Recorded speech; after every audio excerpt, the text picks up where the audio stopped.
day, everyone, and welcome to the GES third quarter fiscal 2025 earnings conference call. I would like to turn the call over to Fabrice Benarouche, Senior Vice President of Finance, Investor Relations, and Chief Accounting Officer. Sir, you may begin. Thank you, Operator. Good afternoon, everyone, and thank you for joining us today. On the call today with me are Carlos Alberini, Chief Executive Officer, and Dennis Secor, Interim Chief Financial Officer. During today's call, the company will be making forward-looking statements, including comments regarding future plans, strategic initiatives, capital allocation, and short and long-term outlooks. The company's actual results may differ materially from current expectations based on risk factors included in today's press release and the company's quarterly and annual reports filed with the SEC. Comments will also reference certain non-GAAP or adjusted measures. GAAP reconciliations and descriptions of these measures can be found in today's earnings release. Now, I will turn it over to Carlos. Thank you, Fabrice, and thank you all for joining us for our Q3 fiscal 2025 quarterly conference call. We are pleased to share with you our third quarter results and the progress we have made to date this year against a number of important operational, strategic, and financial objectives as we continue to focus on driving sustainable revenue and earnings growth and creating value for our shareholders. As we enter fiscal 2025, we outlined 6 critical objectives that we were focused on. These objectives relate to organization and talent, growth, brand relevancy, customer centricity, product excellence, and optimization. I will speak about the progress that we have made against these objectives, and I will provide details on our third quarter results and our near and long-term outlook. Turning first to our operating results. In the quarter, we grew revenues by 13%, reaching $739 million, slightly lower than we had expected due to a stronger U.S. dollar than we had anticipated. Our company growth was fueled primarily by the addition of Rag & Bone, along with a modest increase in sales from our core GES business. During the quarter, all of our operating segments posted revenue growth, with the exception of licensing, which was flat as a result of internalizing outerwear. For our core GES business, our revenue performance was at the low end of expectations, but we delivered earnings at the high end of expectations as a result of improved expense management. We performed well in European wholesale, delivering a mid-single-digit sales increase, which included some earlier-than-planned deliveries.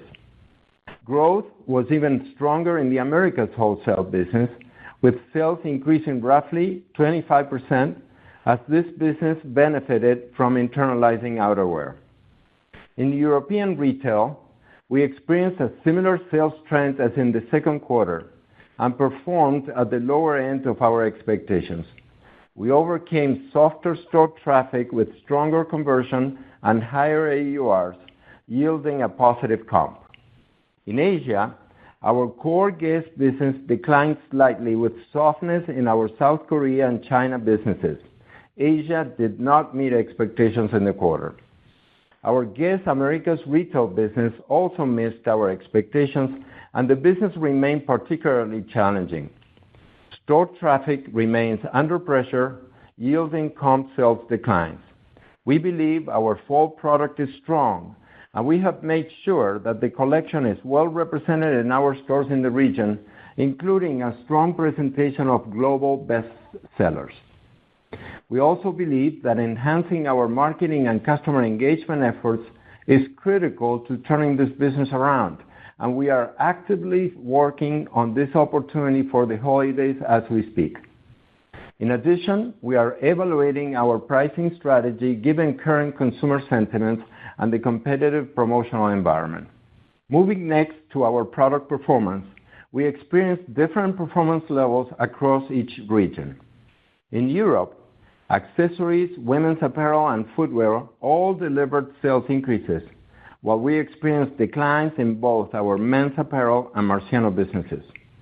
For this season, Paul and the product teams introduced a lot of new product in the collections, including a new capsule of women's sweaters that performed strongly, while women's outerwear, denim pants, activewear, and men's sweaters also contributed to the comp increase. These trending categories more than offset some continued softness in our dress business in the region, as trends have shifted into other categories in the last few months. In the Americas, while both our women's and men's businesses were down, women's and men's sweaters performed strongly, just as they did in Europe, driven in part by the new capsule that I just mentioned. We also saw sales declines in most accessory categories, as well as in footwear and Marciano, though fragrances and watches were notable exceptions, both growing in the quarter. And finally, our licensing business performed better than expected and delivered flat royalties versus last year, with growth in fragrances, footwear, and handbags, offset by the categories that we internalized this year. Turning to Rag & Bone, we continue to be very pleased with the strong collaboration of our two teams and the progress of the integration of the business onto our platform. Rag & Bone's top line was short of our plans for the quarter, though some of that relates to a shift in the timing of wholesale shipments, which we now expect in Q4.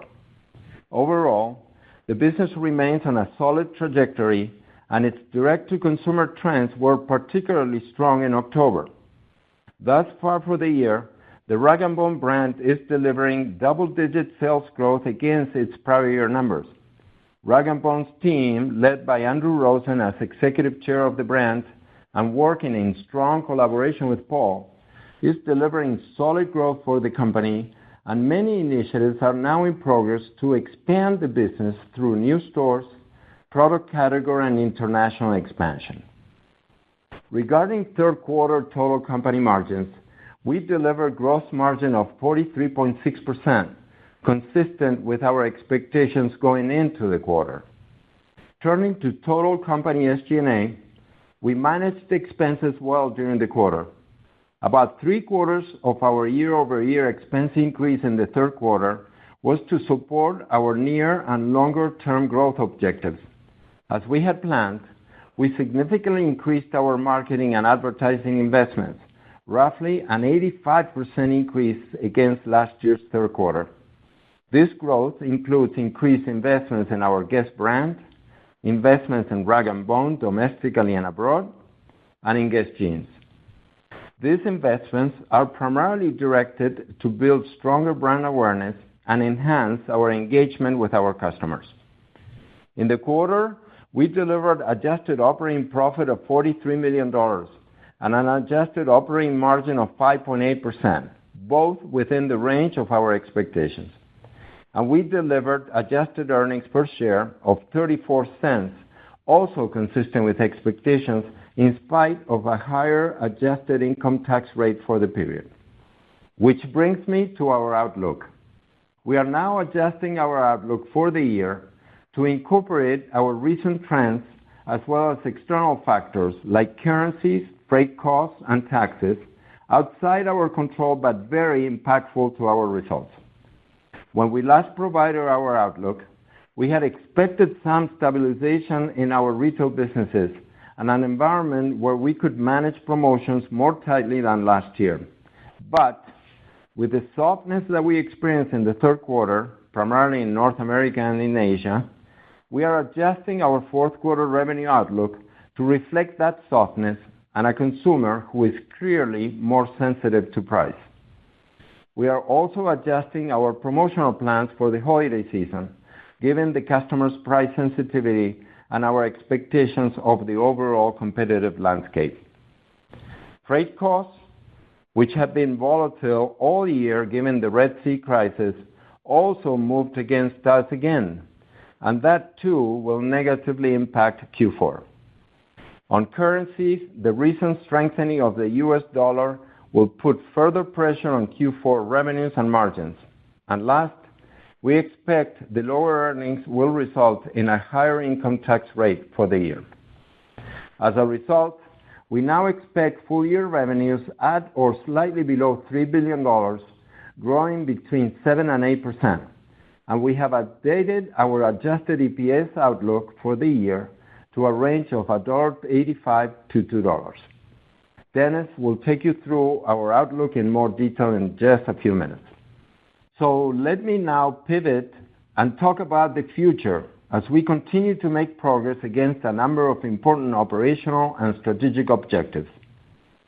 As I have discussed throughout the year, our vision for growth has evolved over time, and we are now focused on leveraging the powerful platform that we have built at this company to support not just the continual expansion of the Guess brand, but the expansion of multiple brands. We have broad channel capabilities, distributing through our own stores, online, big department stores, and thousands of mom-and-pop shops. We have a global footprint, with management teams and partners already distributing in 100 countries. We have an extensive global supply chain, and along with our licensee partners, we bring products to market in 25 different categories.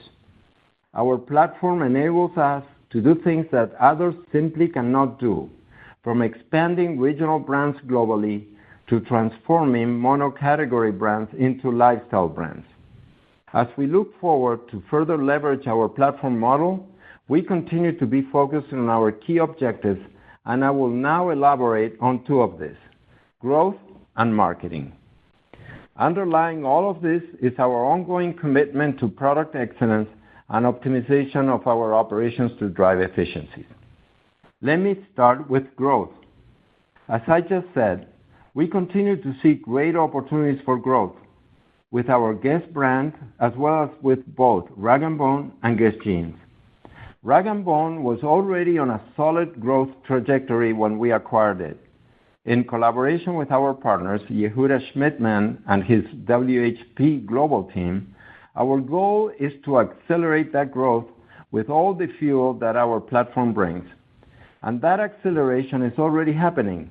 With access to capital and additional capacity, the brand will expand through new stores, new and expanded product categories, and penetrating new markets, focusing initially on Europe, the Middle East, Mexico, Canada, and Australia. For Rag & Bone in Europe, we envision distribution that relies primarily on wholesale partners, supported by retail stores in key cities to introduce the brand and build customer awareness in the region. We have signed a lease for a new store in Amsterdam and are actively pursuing additional stores in Munich, Dusseldorf, Stockholm, Copenhagen, and Vienna. We have begun marketing to seed awareness even before the brand is available in those markets. We are also in discussions with potential partners to represent Rag & Bone outside of Europe, in Mexico, the Middle East, and Australia. We have already inked an enhanced handbag deal and are working with our licensees to bring more categories to the brand. Moving to Guess Jeans, under Nicolai Marciano's leadership, we are building momentum with this brand. We have augmented the line based on the feedback that we have received from the market, and the response to our newest collection has been quite positive. The brand is doing well in wholesale accounts in Europe, and in January, we'll be launching Guess Man at the Pitti Uomo trade show in Florence, Italy. We have opened 3 stores in Europe, in Berlin, Amsterdam, and near Milan. And we are set to open 2 more stores, one in Tokyo with a big event to launch the brand in Japan, and the other one on Melrose in West Hollywood, California. In addition, Macy's just recently agreed to bring Guess Jeans to about a dozen of its stores in the U.S.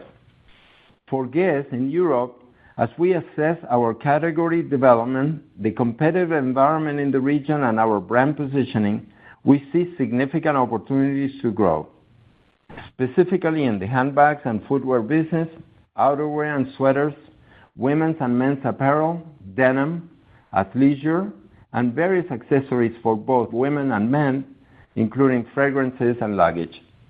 Our results in North America have not been in line with the brand's potential, and we have a much smaller store portfolio today. However, we are developing strategies to reverse the trends that we have been experiencing, especially as it relates to customer acquisition and engagement. We are currently reviewing our pricing strategies in the region, especially in our factory business, aligning that business with the expectations of our customers and the competitive environment, as this customer has become highly sensitive to price. Moving then to marketing, our experience is that today's consumers are more discerning in managing their spending, and the world of social media and customer engagement has evolved significantly. We have challenged ourselves to broaden our own marketing capabilities to build a best-in-class marketing engine. For Guess, our brand review and benchmarking study led us to the conclusion that there are opportunities to make incremental investments in social media, collaborations, customer engagement, and CRM to connect more and differently with our customers and enhance their shopping experience. We also identified opportunities to place the customer at the center of our product development cycle, actively listen to our customers to impact product design and styling, and relentlessly focus on meeting their needs and expectations. Over the past year, with Paul's vision and guidance, the Guess team has executed a dynamic and multifaceted marketing strategy designed to elevate our brand relevance among younger audiences and deepen connections with our loyal customers. Key initiatives encompassed innovative collaborations with emerging talent, strategic influencer partnerships, and immersive experiential activations that covered very cool destinations like a safari in Africa and branding events in beach clubs and winter resorts. These efforts also included highly targeted campaigns tailored for millennial consumers, featuring Georgina Rodriguez in our holiday campaign across print, out-of-home, connected TV, and paid digital media, and hosting more than 80 in-store events during the period. This quarter, we engaged an external partner to help us develop a social media strategy that speaks to all of our customers across multiple customer segments. It's about a 6-month program that will track the efficacy of our existing social media practices and refine our strategic framework to work with today's consumer. Ultimately, our goal is to build a powerful marketing engine that can support Guess and our other brands. We have just begun this project and will be excited to share some of the key outcomes in the quarters to come. In closing, one of our company's most defining strengths is its ability to adapt, continuously evolving to seize new opportunities and achieve greater success. This adaptability is embedded in our DNA. While it originated with our founders, it has become a hallmark of our culture, guiding our entire organization. Our journey at Guess began as a denim wholesaler, but over time, we expanded our horizons, evolving into a true lifestyle brand. We extended beyond U.S. wholesale, reinventing ourselves as a specialty retailer and embracing multi-channel capabilities along the way. Later, we set our sights on global expansion, and today, almost 75% of our sales come from international markets. Our track record speaks to our ability to identify opportunities, reposition resources, and execute on our vision. As we look ahead, our continued growth and value creation depend on our ability to once again evolve. Our focus is on optimizing our global platform to support and expand our existing businesses while fostering new ones, both organically, as with Guess Jeans, and through strategic acquisitions like Rag & Bone. This requires a dual focus: preserving the aspects of our business that are thriving while addressing areas of challenge. For instance, in our U.S. Guess business, we see opportunities to improve. We are reevaluating every element of our customer experience, understanding their needs, preferences, and expectations, from product offerings to pricing and brand engagement. Additionally, We are assessing our organizational structure and leadership to ensure that we have the right talent and strategies in place for success. GES has a proud legacy in the U.S. market, and we are fully committed to reclaiming and building upon that strength. Admittedly, the road ahead is ambitious, yet I'm confident in our team and our culture. Together, we have consistently proven our ability to manage the present while planning for the future. Some initiatives will deliver swift results, while others will require more time. Investments in marketing, for example, may not deliver immediate returns, and acquisitions like Rag & Bone will not occur every year. This dynamic could result in year-over-year growth rate variability, particularly as we transition from this year's acquisition-driven momentum to next year's focus on organic growth. Despite these nuances, I remain incredibly optimistic about the opportunities before us. Our business competencies and the caliber of our team position us for enduring success. Paul and I extend our deepest gratitude to our team members for their hard work and dedication. We also want to wish a happy Thanksgiving to them, their families, and our valued shareholders. Together, we look forward to a future filled with growth and achievement. And with that, I will hand over to Dennis to review the third quarter and share our outlook for the balance of the year. Dennis? Thank you, Carlos, and good afternoon. Before I get into the details, just a quick reminder that we've fully integrated Rag & Bone's operating results into our existing operating segments. So, as Carlos mentioned, Q3 revenues increased 13% in U.S. dollars, reaching $739 million. With the steep strengthening of the U.S. dollar in the quarter, currencies, which we'd expected would be about a 1.5-point tailwind, actually turned to a small headwind, more than a $10 million revenue change versus expectations. In constant dollars, our revenue grew 14%. Overall, our revenue growth was driven primarily by the addition of Rag & Bone. Revenues for the core GES and Marciano business grew modestly in the low single digits, with growth in the Americas wholesale and European businesses offsetting declines in both our Americas retail and Asia businesses. In Europe, we grew U.S. dollar revenues by 7%, reaching $368 million. Revenues grew 6% in constant currency.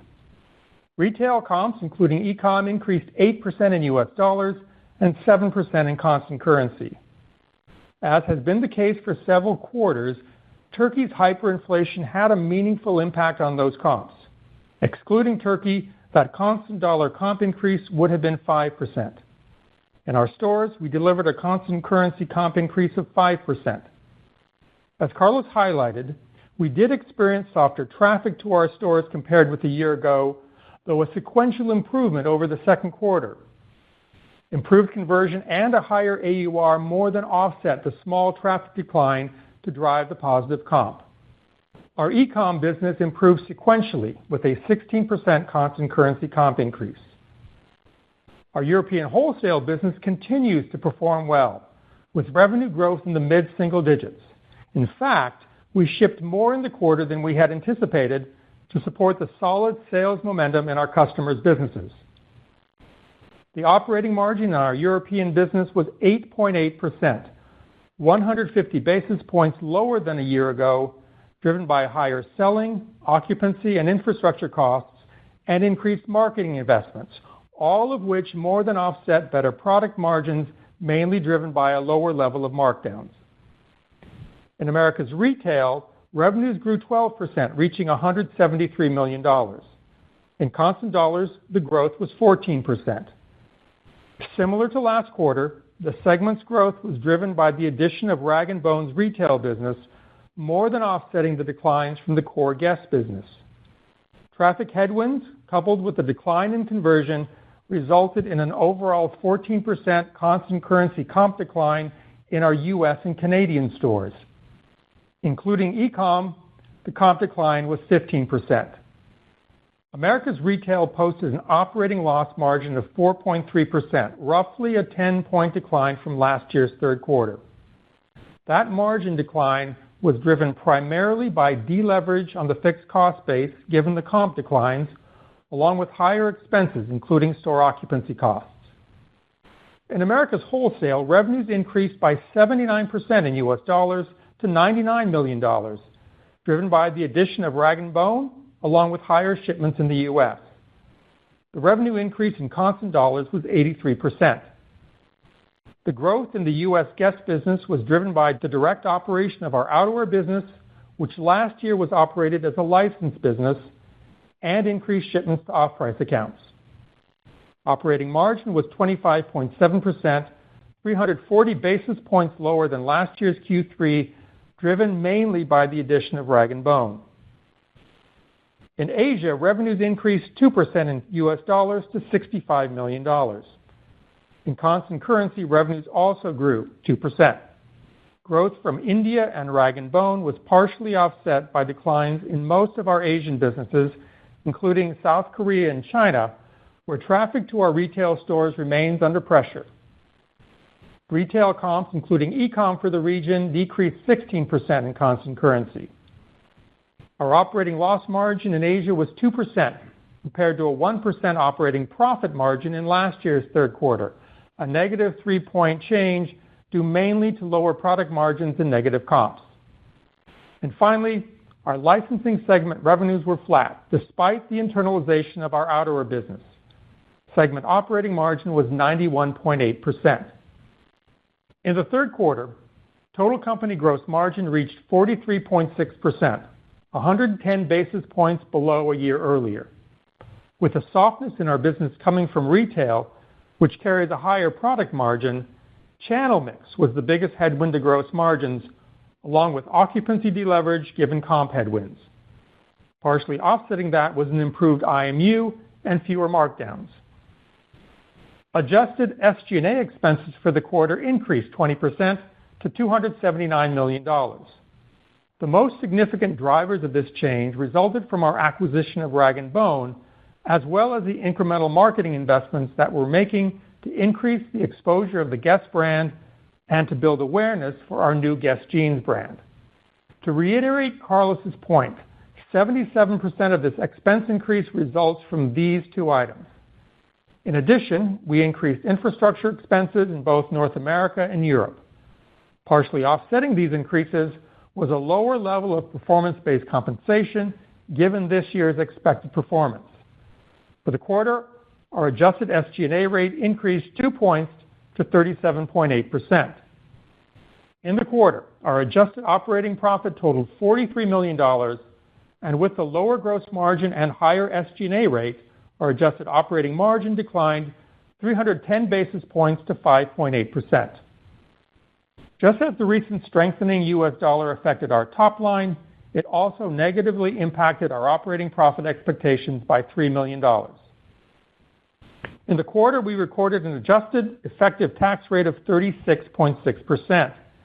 As we've adjusted our full-year estimate of earnings across our various companies and tax jurisdictions, we now expect to operate with a higher full-year adjusted tax rate.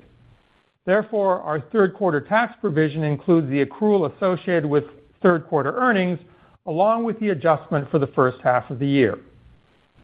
In the third quarter, we recorded $6 million in non-operating charges, primarily resulting from marking to market our foreign currency hedge contracts. One other item within non-operating activity, we reported a net charge of $40 million related to a non-cash, unrealized loss due to the remeasurements of derivatives associated with our convertible notes and related hedge. Consistent with prior quarters, we have excluded this latter $40 million amount from the adjusted results we are reporting in order to facilitate a better understanding of our normal commercial operations. Adjusted Q3 diluted earnings per share was 34 cents, compared to 49 cents in last year's third quarter.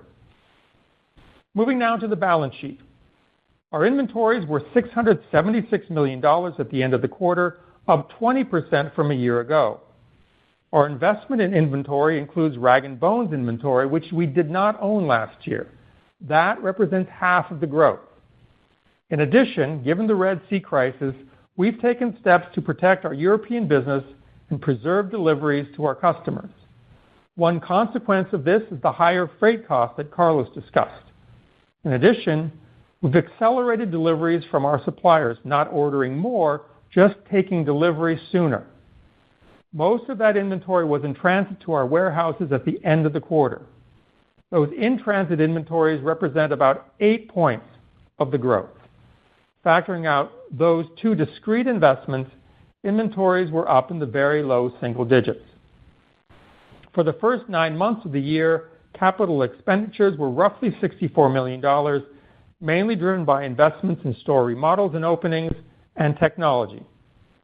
We ended the quarter with $141 million in cash, compared to $244 million a year ago. Over the last 4 quarters, we've generated $135 million in free cash flow and drew $132 million on our various debt facilities.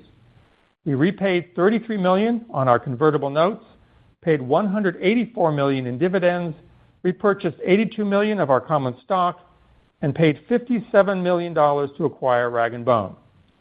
We ended the quarter with $345 million of borrowing capacity on our various global facilities, so $486 million of available liquidity. So now moving to outlook, let me summarize the key factors from the third quarter that are impacting our outlook for the remainder of this year. I'll start with Europe, which has been our strongest region in the recent past.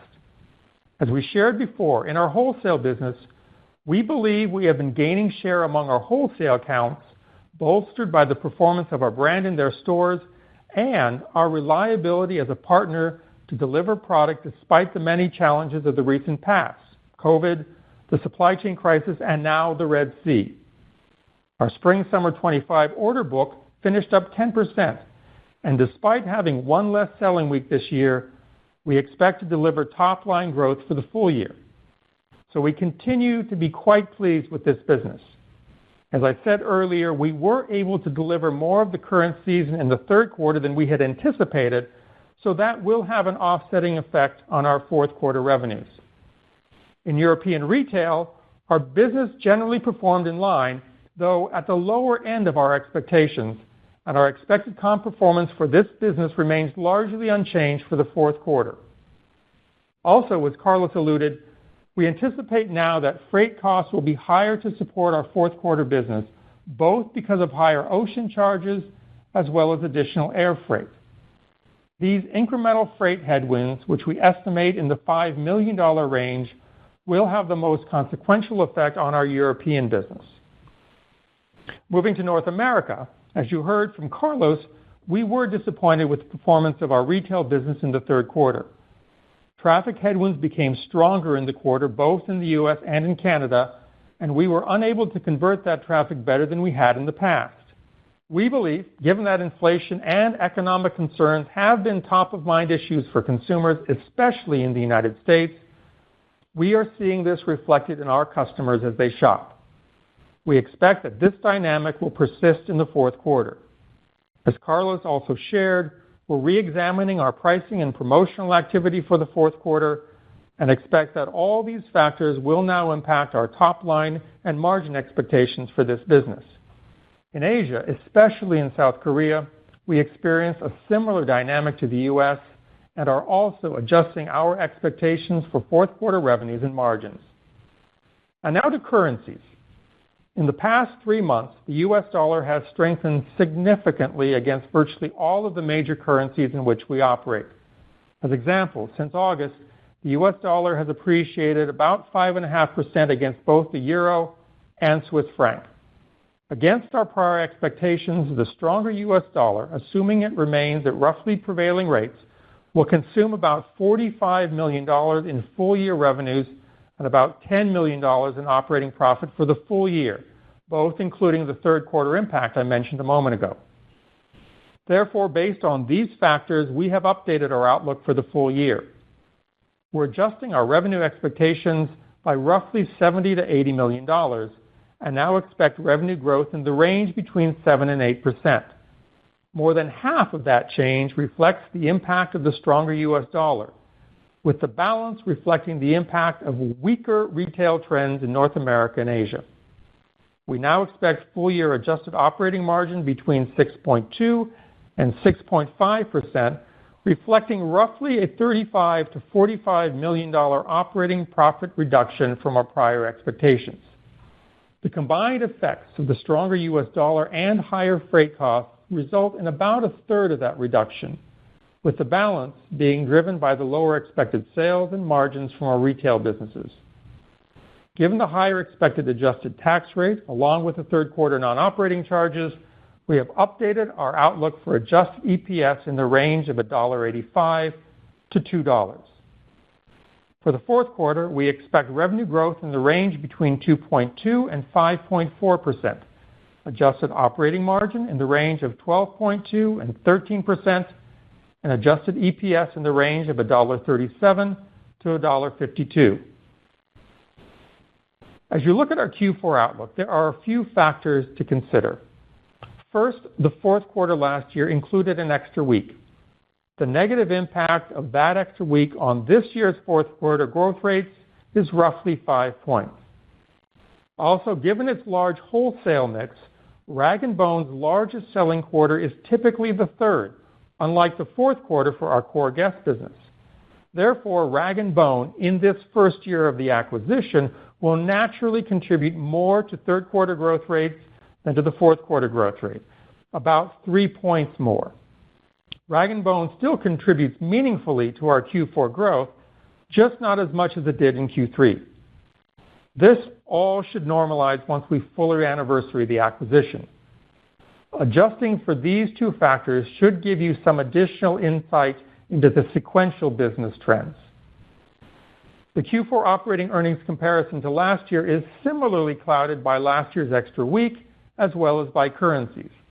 If we normalize for these two items, the midpoint of our implied Q4 adjusted operating profit outlook is roughly flat to last year. And finally, as to free cash flow outlook, we now expect free cash flow for the year of about $40 million at the upper end of our guidance. This is lower than we had previously expected due to the change in operating income and to the early receipt of inventories, which we ultimately expect to turn favorably once supply chain issues are resolved. So with that, we'll end our prepared remarks and open the call up to your questions. Operator? Thank you. Ladies and gentlemen, to ask the question, please press star 11 on your telephone. You will then hear an automated message advising your hand is raised. Then wait for your name to be announced. To withdraw your question, please press star 11 again. Please stand by while we compile the Q&A roster.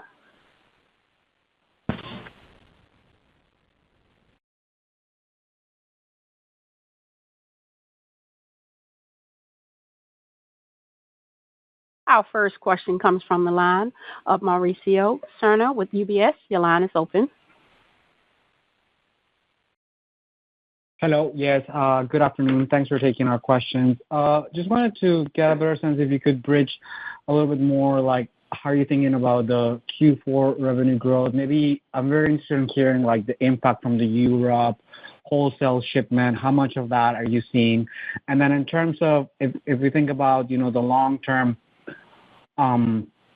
operating margin opportunity. I know, like, this year, you have, like, several investments that you're doing, and there's, like, some FX headwinds. But, like, looking into the longer term, where do you think that operating margin could recover at some point too? Thank you.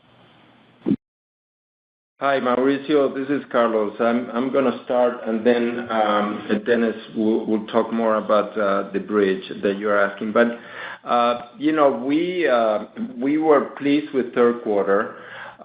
In terms of the top line, we were in line with what we had anticipated and the guidance that we had provided, except for the strength of the dollar that during the quarter worked against us. As you know, we have a very big business in Europe, and that has been impacted significantly, and also other currencies had an impact on third quarter.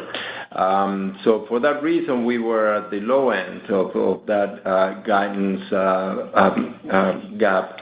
And during the quarter, there was something that really helped us, contributed to the top line and also the bottom line performance, which was shipments in Europe in our wholesale business that were ahead of what we had anticipated. So some product shipped earlier than what we expected, which was going to be in the fourth quarter. That represented about $10 million. And we, of course, that is expected to impact the fourth quarter, but that has already been considered within our revised outlook. And we were very pleased with this development because, number one, with the whole crisis of the Red Sea and the delays in shipping that we are experiencing throughout the supply chain, to be able to really secure the type of product that we needed to service the business well was a major success story for our teams. And we feel that the other great part of this is that the brand is doing very well, and our retailers, our customers at wholesale, are anxious to get more product from our brands. We think that we are taking market share during this time. And to have access to product, I think, is number one. We experienced the same thing back during COVID days and supply chain issues that we were experiencing back then. And we know that helps solidify our relationships with our customers. And we will continue to protect that ability, that capability. We have incurred significant costs to be able to do this, including alternative shipping modes like air freight in some cases. And also we have adjusted our supply chain processes to be able to really get product earlier and working with our vendors in very close proximity. And we have made some changes in where the product is coming from. That is also helping us in this particular case with some of the product being moved into proximity to where the product is going to be distributed. Just with respect to operating margin opportunities, when I came back to the company at the time, we were looking at an operating margin of about mid-single digits, and we set our eyes on developing a model that was going to go back to a double-digit operating margin. And we achieved that. Unfortunately, during the last few quarters, we had some challenges. We think that that is completely achievable for the type of business model that we have in the company. And the investments that we have made, while they are, just in their inception, especially Rag & Bone, which is of certain size, we're talking about a company that did $250 million last year. We think that this is a brand that has major opportunities to become a lifestyle brand, and a global brand. And that is what we are hoping that we will be able to achieve over time. Yes, Rag & Bone today is dilutive to our operating margin, but we don't think that that's going to be the case for long. So we're hoping that after we make on some of these initial investments, that we'll be able to start gaining some, momentum with the brand. The business model, I think, is very attractive.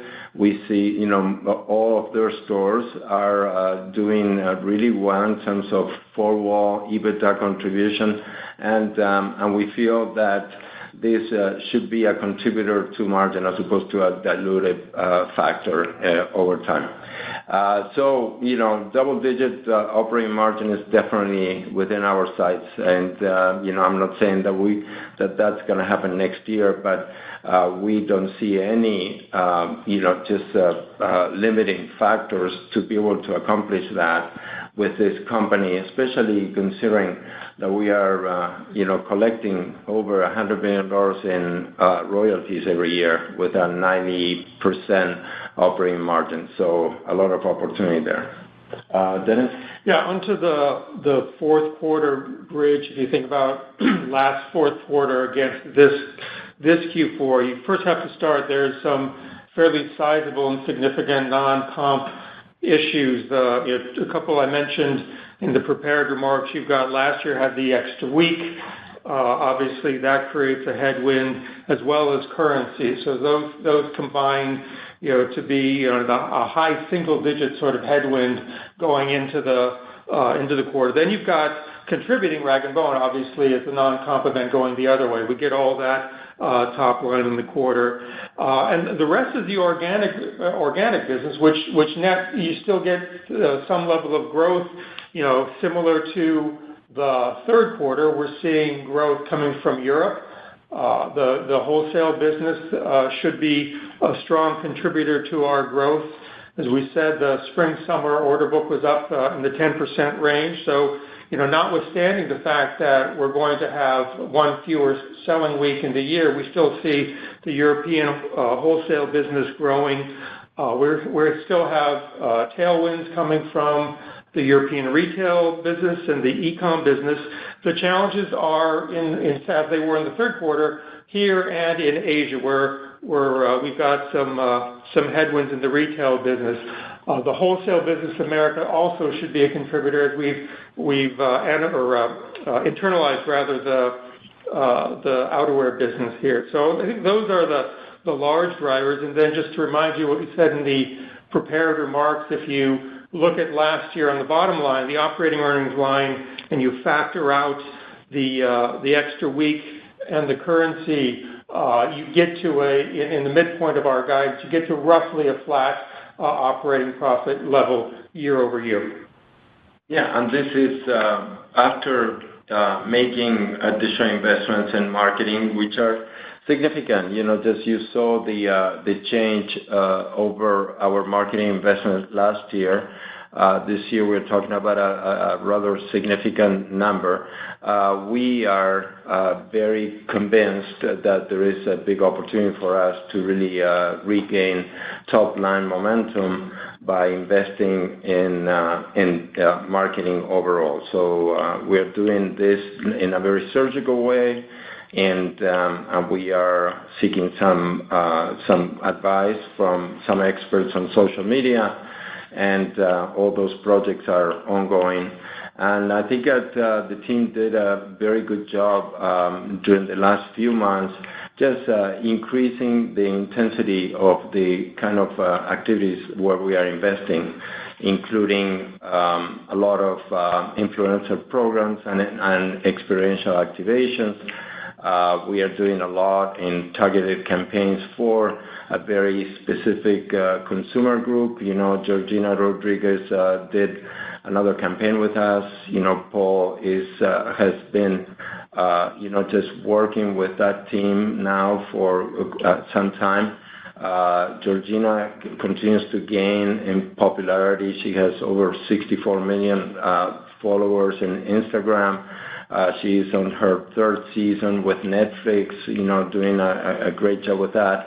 And we think that she's very relevant for our consumer group. So very exciting. And then we are doing a lot of in-store events. This is something that I don't know how many brands, have the capability to do this. We did more than 80 store events, during the last few months.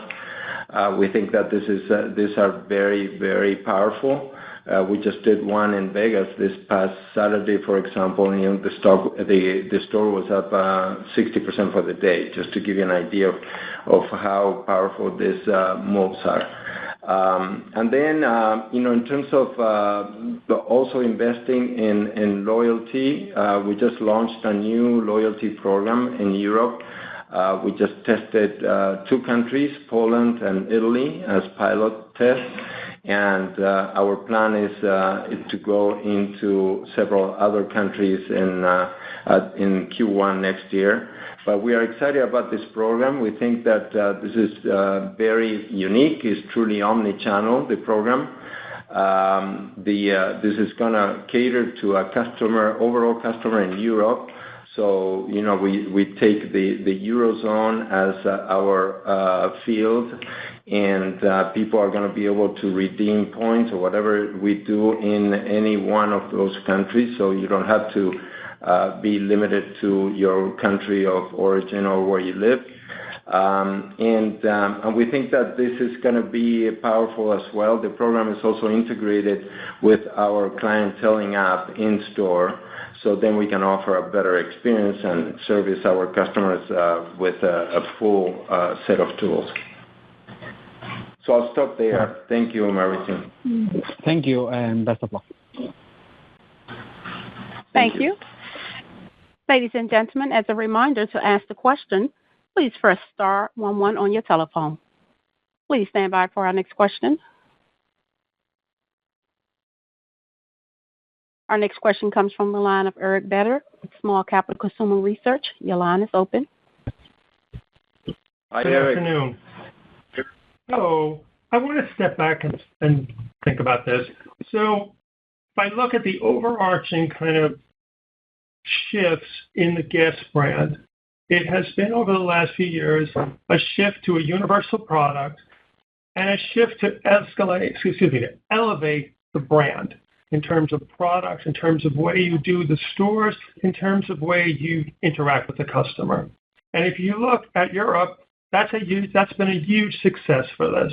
The elevation has led to more sales. And if you look at the U.S., especially the retail stores, that hasn't had the same impact. Does this concept of having a truly universal product offering make sense given these different continents? How should we be thinking about this in terms of going forward, in terms of the brand? Thank you, Eric. It's a very good question.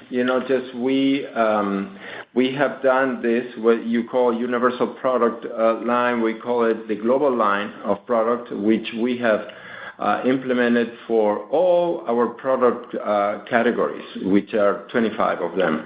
And this was a major effort. It got finalized during the last 3 years, I would say now, which is the major effort started with COVID, and it went into, it took us about 2 years to complete most of what we were trying to do now. This is impacting all the product lines, including our full price outlet assortments and so forth. And I would say that you are absolutely right. This project has been tremendously successful in Europe. The brand has been elevated to a very, very significant point, and we feel that the customer has embraced all these efforts in both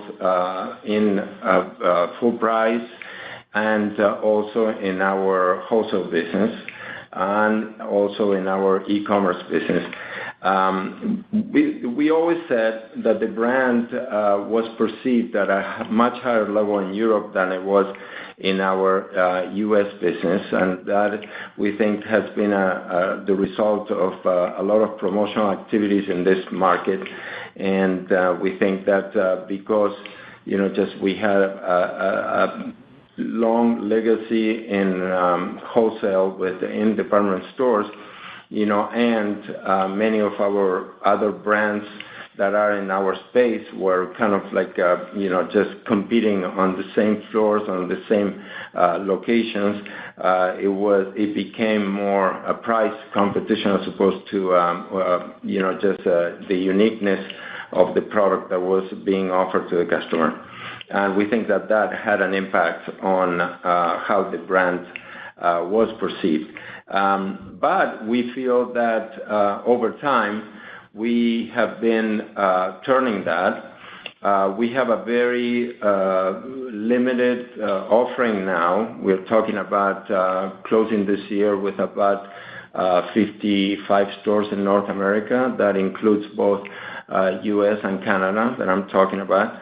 And of course, that has an impact on how the brand is perceived and accessible. And our business on e-commerce is also relatively limited. We are working to really reclaim this space. Just part of that elevation that you talk about is also a change in styling. And, the assortment today is a lot more on the contemporary space. And we have, by changing that styling, we have created a space with the casual wear. And we think that Guess Jeans is a perfect candidate to fill that space. So, of course, today we don't have the distribution for Guess Jeans. This is a new project that Nikolai is heading. We are very pleased with the initial results of this offering, but most of that business is at wholesale and is primarily in the European region. We think that there is a big opportunity here in the U.S. for that product because it is a lot more casual wear, more reclaiming the DNA of the denim part of the assortment for Guess. Also, price points are a lot more attractive and more directly or directed to a younger customer. We are working on marketing. We think that is going to be a key tool for us to really change the relevancy and the awareness of the brand. We are also looking at pricing. We have increased prices quite significantly. We're talking about AUR growth of about 30% from the time when, just prior to everything that I'm describing now. I'm talking about pre-COVID. Our prices are up 30%, and we are seeing gross profit margin of increasing by about 900 basis points. So it's a pretty significant change that we have effected. We think that it was the right thing to do, and these changes have impacted just most product categories that you can find in the store today. But that being said, we are seeing that a lot of our competition has been more aggressive with pricing and promotional activities, and we are looking at that to make sure that we don't lose in this type of competitive environment.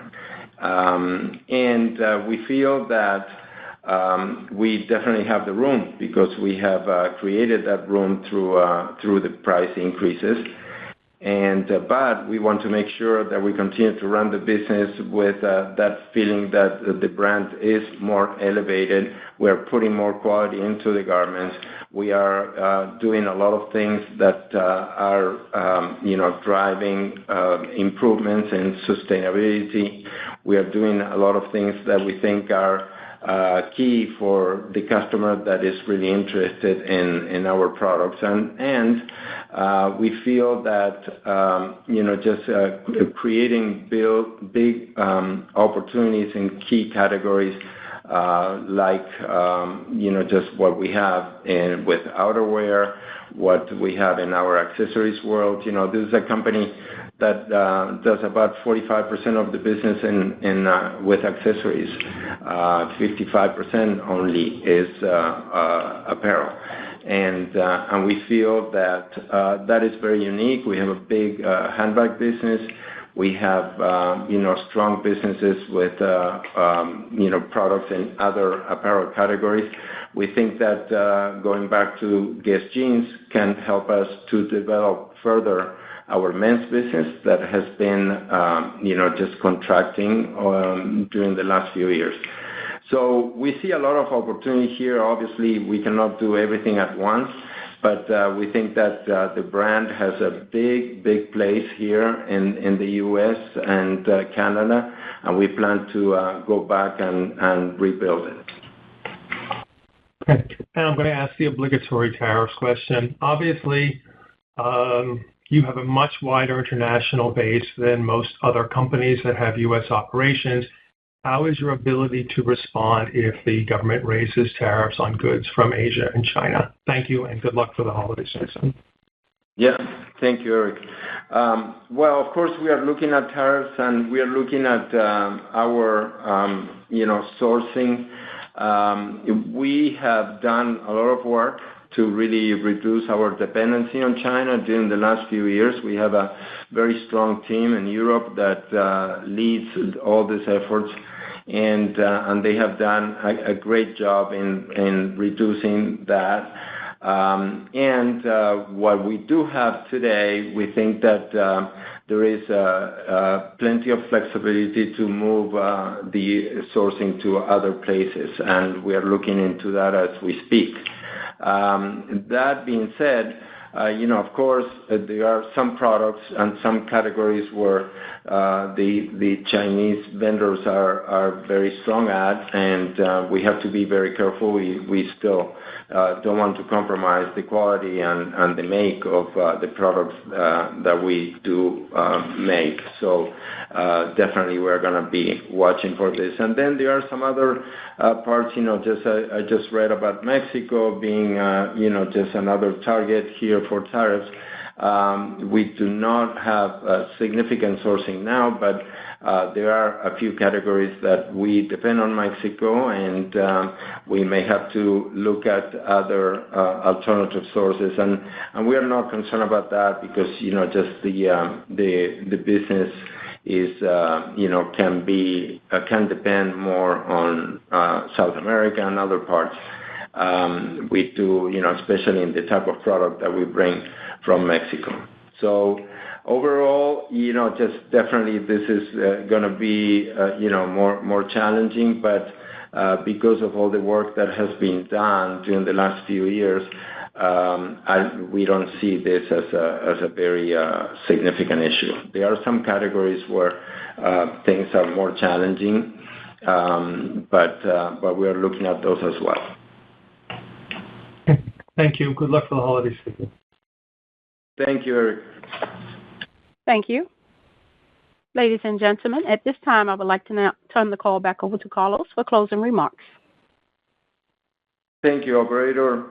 Well, I just want to say thank you to all of you for your participation today. Really, this was a challenging business, but we are very pleased with our performance this quarter. And we are also very pleased with all the progress that we are making this year.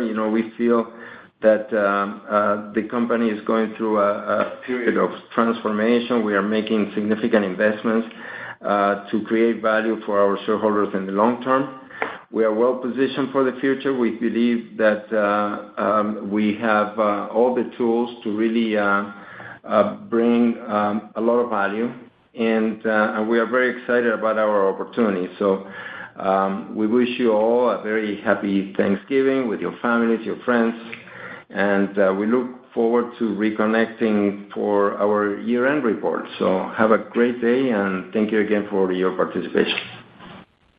Ladies and gentlemen, that concludes today's conference call. You may now disconnect.